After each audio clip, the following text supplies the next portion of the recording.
G'day guys, welcome to Modified. We got a really awesome beast this time, a 200 series, chopped and stretched. Aaron. Ronny. How are you, mate? G'day mate, how are you? Yeah, good mate, good. Let's go. Stretched 200, what are you set up for and how big is the stretch?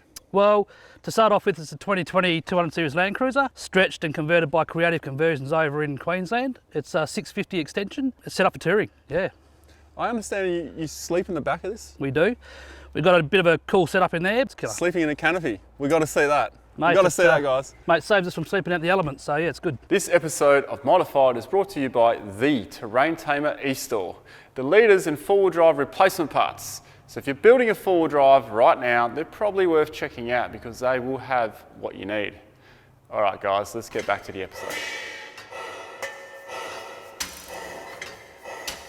Mate, a lot of interesting stuff going on here. I love the bar. You got some, I don't know, crocodile skin or alligator skin or whatever. Yeah, the belly of a crocodile skin wrap, just for a little bit of protection. Yeah, it's not actual crocodile skin for all those animal lovers out there, but it's just the texture, just to give it that different look. Nice. So how do they do this? It's just a wrap. So basically it's like a normal wrap. So they'll just prep the bonnet and just stick it on like a big sticker. Yeah. So yeah, just like a normal car wrap. The bar, what is this? Okay, this is an off-road animal bar. I love, when I first decided to go with this bar, I love the look of it. I love the sharp lines. It's a nice looking bar. There's a few bars that sort of have a bit of curves and that. I just like the sharp lines. It's a pre-runner style, so like the American pre-runner truck sort of thing. Without the hoops. When I decided to go with this bar, the hoops weren't available. So I will be adding hoops to this bar. I've never hit anything or anything like that, but just going through the bush, having these sort of hoops on the side would be nice. Definitely something that I want to put on. Is the hoops. When you put the hoops on, are you also going to get the brush bars to run down to your side steps? No, I'm not. No. I'm just trying to keep the weight down. He's a daily driver as well, so I don't want to add too much weight. I don't think I'm going to need them, you know. It's going to make the car wider as well, and already being a pretty wide car, yeah, I just don't think I'll worry about those side steps or rock sliders. Are they also off-road animal? No, they're actually made by a small guy in Mandurah, just a local fabrication called Chaos Fabrication. He done a really good job. So they're actually a proper slider. So you can jack the car up off them, you can hang the whole car on a log or whatever, and we've just put an aluminium top on it just for a side step sort of thing. Nice. So it's a proper heavy duty slider. Decent sized winch in here. It's a 12,000 pound carbon winch. We went with the carbon winch just because good value for money, to be honest with you. I think any winch you buy, it's just personal preference, but the carbon winch, I've used it a few times, never to pull myself out of trouble, but to pull other people out and a few tree stumps here and there. But yeah, it's good winch. So far, so good. Is he telling the truth? Only pulling other people out? Only pulling other people out.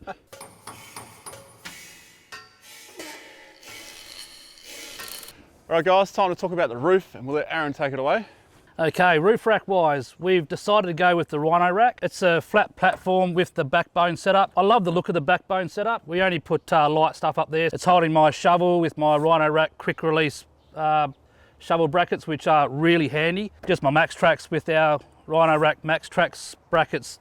Don't really like them too much. They're a bit of a pain to get off and there's no security for them, but we put swags up there and that sort of stuff. On the rear of the vehicle, we've got more of a heavy duty rack that holds our solar panels, holds our spare tyre if we go up north. Being on top of the canopy, we don't have to worry about weights for roof. So yeah, we can really load that up as much as we want to really. The awning is a Dachi 270 degree awning.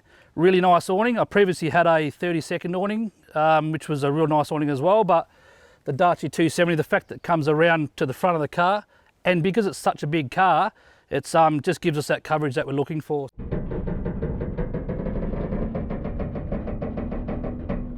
We're now going to talk about the exterior of, well, the whole stretch and the canopy, the extra large canopy, because it's stretched, and this toolbox here. Let's start here. On a normal Landcruiser, normal 200 series, you can sort of see that's where the wheel arch was. What they do is when they do the conversion, they fill that in and make a handy little toolbox. So that toolbox just opens up, holds my TJM compressor. There's a little shelf in there as well. So this box is for everything airing up and airing down. So anything to do with tyres, there's some plugs in there and that sort of stuff, repair kits. Tyre cabinet, love it. This is a foot step. We just grab onto the top rack, 1 foot on the step, 1 foot up here, and we can tie down and that sort of thing. So, what's going on here? It's a wrap. So buying a black Landcruiser was one of those things, buy black, do I get white or whatever, but we use our cars for four-wheel driving, so we've decided to do a wrap on the main parts that can get damaged. So as you can see... Here as well, I just noticed. Yep, so it's basically from the windows down.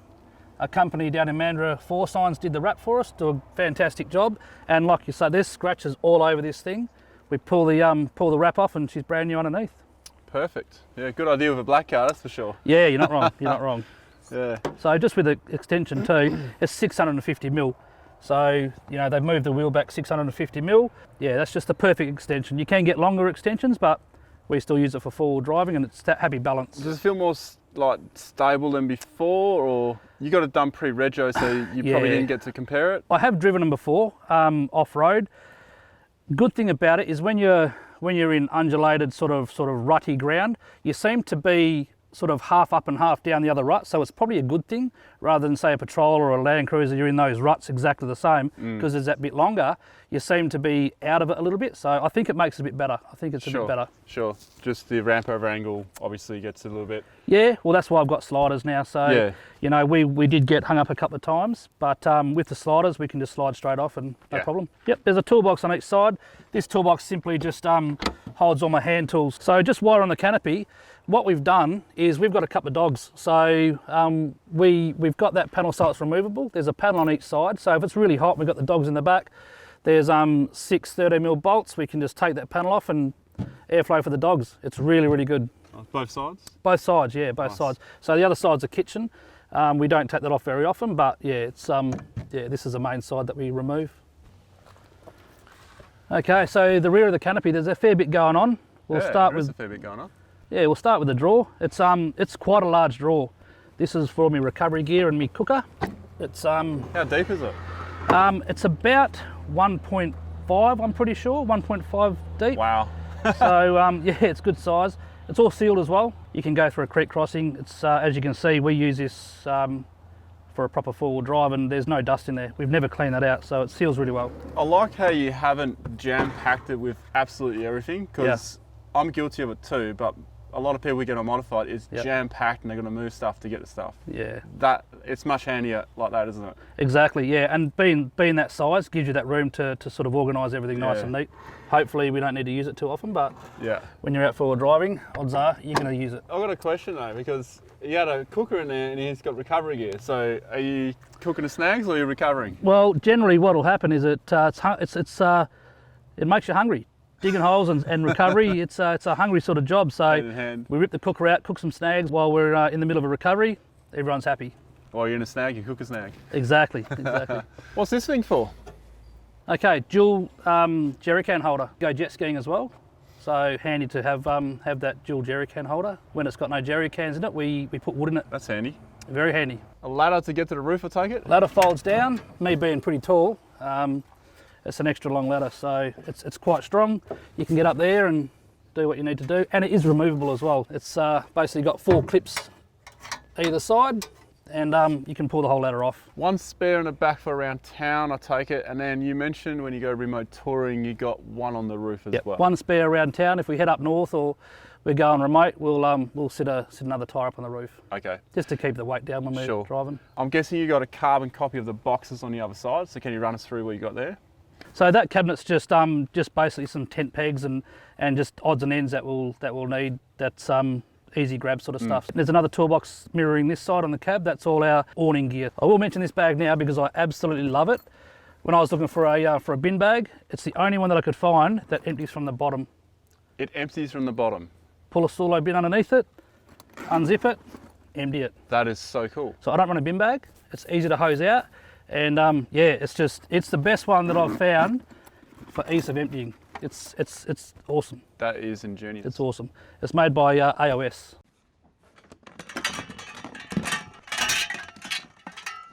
All right, so this is our storage area and also sleeping area.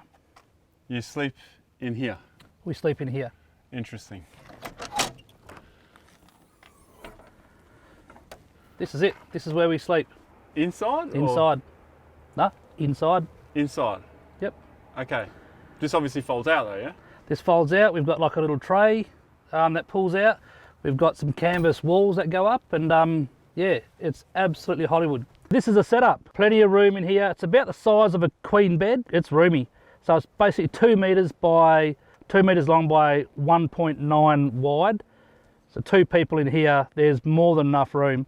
I've got USB chargers down that end. Yeah, it's awesome. We've got all ventilation. So we've got enter from that door there.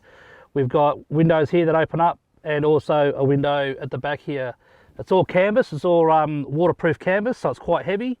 And yeah, it's perfect setup for us. Absolutely perfect. Did you come up with this? Did you make this? Yeah, I thought about it. I designed it.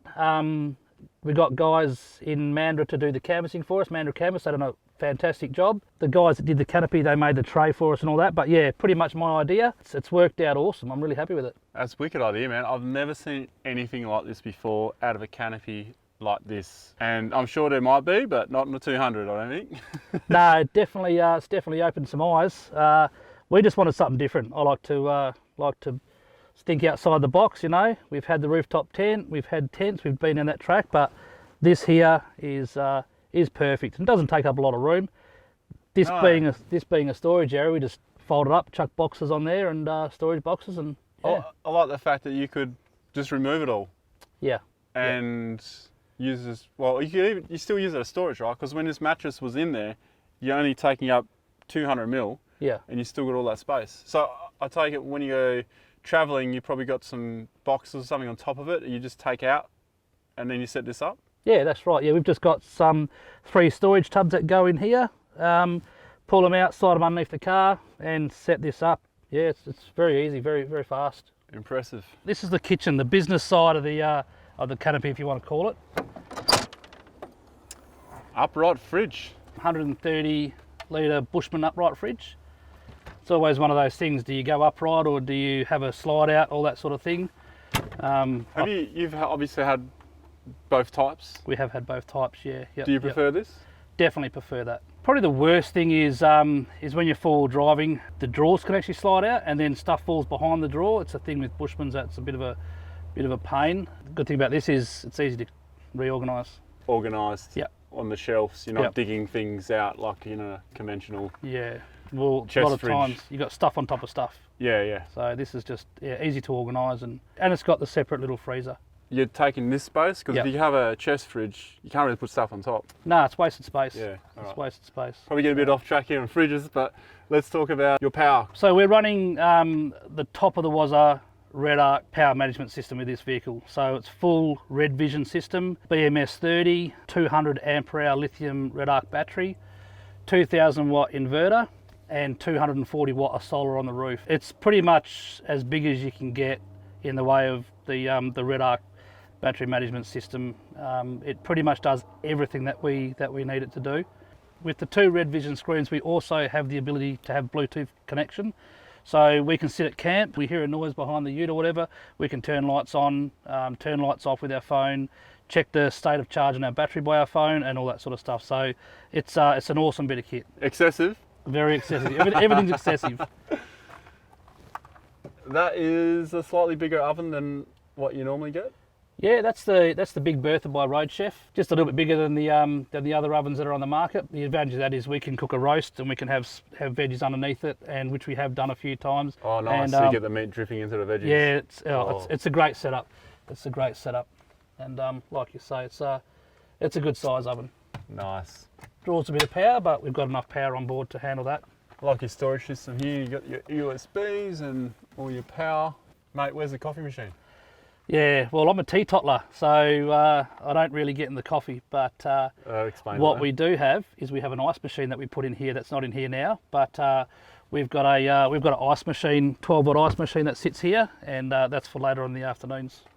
That's where all the cooking happens, or you have a separate table? No, this is where the cooking happens. Okay. So we simply slide this little table out. This is where our little cooker goes. This section here is our is not the pantry, sorry, is where our cooking utensils go, tongs, you know, our little friend here, all that sort of stuff, cups and cutlery, and then this other section that you've got there is our pantry. Obviously we load it up differently depending where we're going, but sure. Yeah, this just It's substantial space. Yep, anything extra if we're doing long trips, then we just put a small little tub up there, but yeah, you'd be surprised how much those drawers hold. You've got the other side as well though. Yeah, exactly, yeah. So we've got the tubs that can go over there.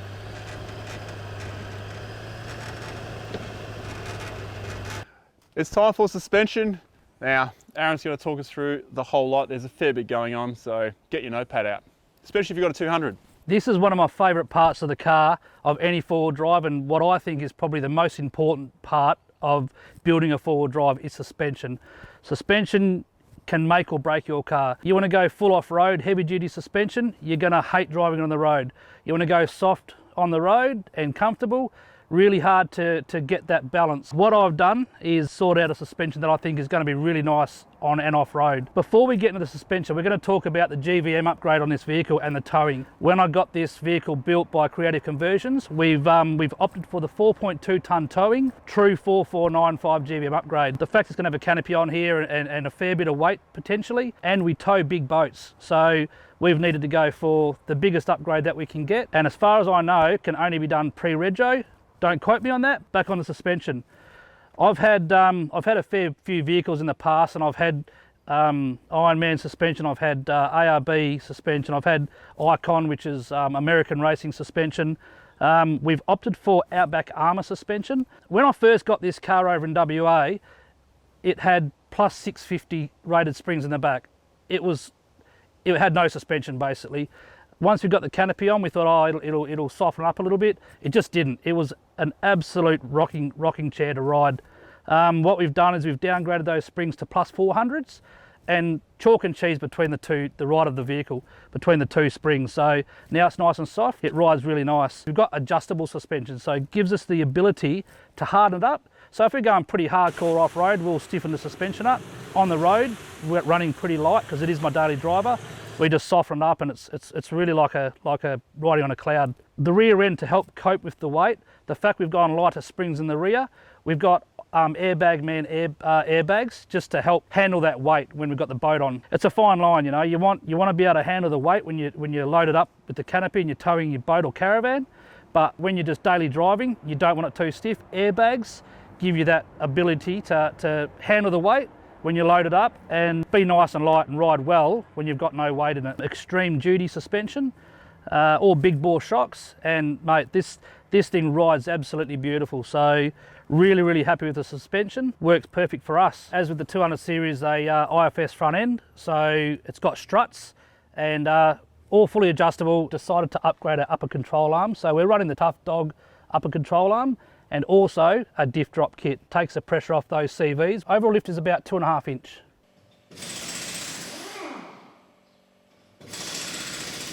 We're running the 17-inch fuel coverts, POS 20 offset, Nitto ridge grappler in the 35-inch tyre. So it's a true 35 by 12.5 by 17. The reason we've gone for the 35-inch tyres is just to give us that bit extra ground clearance. When we're heading up north, we'll put 33s on it when we're towing the boat, but around town and out in the bush down this way, we'll run the 35s just for that off-road capabilities. Just going to ask you about tyre pressures now. Big rig like this, 200, stretched and all. Your tyre pressures for highway, what's that? 50 pound. I run 50 front pound. And rear? Front and rear, yep. So is it quite balanced front and rear? Yeah, it is pretty balanced, yep. Okay. Beach? Beach, depending where we are. So down in Esperance, there is some pretty soft beaches down that way. We'll run sort of around 14 in the front and around 16 in the rear, just because when we're away, we are loaded up a bit more at the back. Sure, makes sense. If it's real soft and we haven't had to go down that far, I think we could go down to around 12 pound pretty easy with the weight in it. This stuff here will run on about 26 pound, okay, which we'll let down shortly, but yeah, about 26 for this sort of stuff's good. One final question I think the audience will be very interested to know. Your fuel economy when you run the 33s compared to the 35s. Okay, how many litres difference? About 3 litres per 100 k's. Wow. Difference, yeah. Okay, I was expecting 1.5, 2.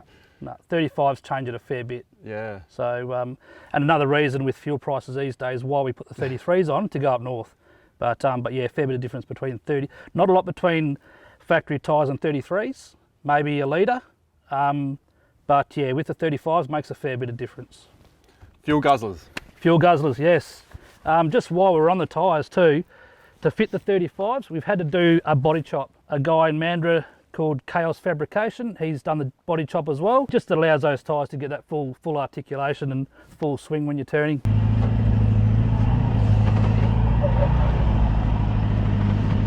The V8 turbo diesel, the twin turbo. 2 turbos are better than 1. Have you given this a tickle? Yes, this has had a bit of a tickle. We've had the engine tuned, we've had the transmission tuned. We've also installed a lock-up kit for towing the big boat just to hold it in lock-up. 200 series are pretty renowned for having that flaring in sort of 4th and 5th gear when you're towing. So the lock-up kit fixes that. And then the transmission tune and the engine tune just complement this vehicle. Out of the box, they're pretty torquey, they're pretty powerful, but you start adding weight, you're always wanting a bit more. So the transmission tune allows the gearbox to sort of always be in the right gear, changes your shift pattern, so it'll shift firmer. The engine tune is a towing tune, so it's just a torque tune. Just a mild tune, just to get something for the highway and stuff. Yep. Can you choose between, or is it just It hasn't got a selector switch, so we can change the tune, but it's done via laptop and via your OBD, so you can get different tunes. This is running a stage 2 tune. Currently it's about 750 newton meters of torque. It's quite nice. Off-road, it's a beast off-road. We've got the torqued exhaust system as well, the twin 3.5 into 4-inch stainless exhaust, DPF pack. They're not loud with DPFs and turbos, you know. It's still got the factory cats as well, so it's not a real loud car, but just gives it a little bit of a V8 note. Secondary fuel filter with separation bowl, I take it? Yes, a universal secondary fuel filter. We've got the bracket from PDP for Performance in Perth. They do some really nice little brackets, and pretty simple, but definitely a must if you're going to be going up north and getting fuel from some of those small roadhouses. Yeah, it's a bit of a must. These two batteries, they look like crank batteries, so I take it these are just linked up when you're driving? No, so we're not running a BC-DC. These batteries here are hooked up via a continuous duty solenoid purely for cranking. So my idea behind that was I don't need to have a deep cycle battery because we've got the CANOPY set up. When I'm running the winch and when the car's running, both of these batteries are linked, so we've got 1500 cold cranking amps of power, so my winch is going to work at optimum. Also my compressor. These driving lights, I take it too? Yeah, the driving lights, yep, they're all running off this system. So anything you're running off here is basically the vehicle's running at the same time. So are they separated when you turn the vehicle off? Because this did mention solenoid. As soon as you start the vehicle, the two batteries are joined, linking both those batteries to give you that capacity. When we turn the car off, the two batteries are separated. So if I leave the headlights on or I'm listening to the stereo for a bit long and forget, and this battery does go flat, I can still jump start off that second battery. Perfect. Well, I can tell you're an auto sparky because everything looks pretty neat in here. It's all pretty clean, exactly. It's all pretty clean. 10-4. Echo Lima 200, are you on channel? Yeah, this is excessive large 200, copy. Roger that, Echo Lima 200. This is P78. Just wondering what radio you're talking to me on right now, over. Mate, we're running the GME XRS 2A with the Bluetooth connectivity. What antenna are you running? Because I can't really see an antenna on your vehicle from here. No, I'm running the mirror mount from K-On, nice and tucked away there off the front bar, just so the misso doesn't have to stare at that when she's in the passenger seat. Fair enough. There's nothing worse than looking at a lightsaber when you've got the light bar on, that's for sure. It's a 2.8, I believe. When we head up north, we've got the 6 dB that we put on, just for that range. But yeah, for around town and when we're pretty close together, the convoy's nice and close, and we'll run the small antenna. Plus, because it's daily, keep it nice and low profile. Echo Lima 200, you have a number of lights on the front. You want to talk us through those? LEDs and LEDs and LEDs for days. The quad 7-inch steady sports on the front. We're running the 41-inch light bar on the roof. We're running 6 cube lights on the canopy. We're a little bit scared of the dark. Brilliant. In darkness we find fish, eh? Yeah, hopefully. Most of the time that stands true. Roger that, Echo Lima 200. This is T78, over and out. So with the interior, we're keeping it pretty simple. We haven't gone overboard. We've just got an aftermarket head unit. We're running the scan gauge to keep an eye on the engine stuff, obviously the GME2A, and that's about it for the interior. Nothing much to see, it's just simple and easy. This one's rolling, the clappers in. Sweet. Alrighty. Let's start with your next mod. What is that going to be? I think next mod will probably be diff lock. I think we'll go the diff lock. I mean, crawl control is really good, but I think there's no substitute for having diff lock. So I think that's my next mod. You've had a 200 before, which was chopped. You've also had a Tundra, and now you got this 200 here. Which is your favourite vehicle, and do you miss any of the other vehicles? This is probably my favourite vehicle for touring. As a touring vehicle, I don't think you can beat, my opinion is you can't beat the 200, having the diesel. The Tundra had the petrol 5.7 litre engine in it. Beautiful car to drive, probably the best car suspension wise and chassis wise to drive on and off road. Plenty of power, the V8 petrol's nice. Just a really well set up car, but as for touring, I can't go past this. You know, this is pretty much just the setup and, you know, the sleeping quarters in it, you know, the kitchen and all that sort of stuff.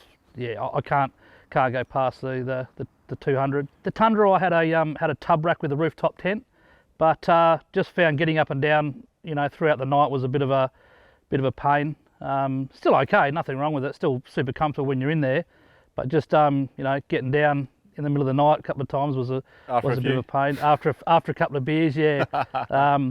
But yeah, just this one here, just, you know, it's only this high off the ground, so just easier to get in and out of it. What's your favourite mod on the vehicle? Would have to be the conversion, you know, creative conversion.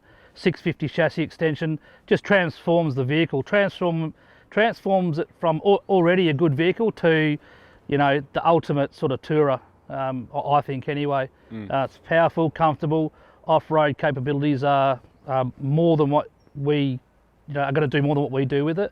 We're not rock hopping and rock climbing, that sort of thing, but this will go, you know, pretty much wherever you point the front end. If you couldn't chop a 200 for whatever reason, would you own a 200? No, I'd buy a Tundra. Okay. Yeah, I'd buy a Tundra. One thing we didn't touch on was your fuel range and capacity. I'm running the Long Ranger fuel tank. Ran it on my first 200 that I built. Holds 287 litres. Not towing, I'm going to get about 1400 to 1500 k's range out of that, depending what speed I'm sitting on. Towing, well, you know, we don't worry about that. You know, it sort of can be anywhere from 21 litres per 100 k's to 30 if we get a bit of a headwind. So yeah, we don't worry about that. The main thing is we can get from you know, garage to garage without having issues when we're towing. So yeah. Sure. Tell us about excessive fishing. Excessive fishing, it's just a bit of a side gig that we do as a family.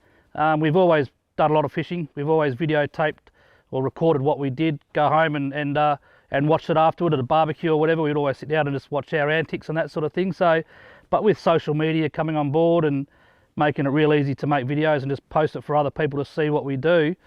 Just a bit of fun, really. We don't take it too seriously. We don't put many videos out, probably not enough, not as much as we probably want to, but it's just a side gig. It's just to show people what we do, and hopefully people get a bit of a laugh out of it, and, you know, and enjoy what we do. Thanks, Aaron, for bringing an absolute beast of a 200 on. No worries, Ronnie. Good on you. Wicked setup with the back. Yep. No, thank you. A lot of hard work, but good fun. Yeah.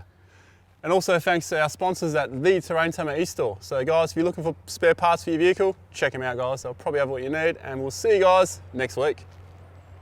Awesome.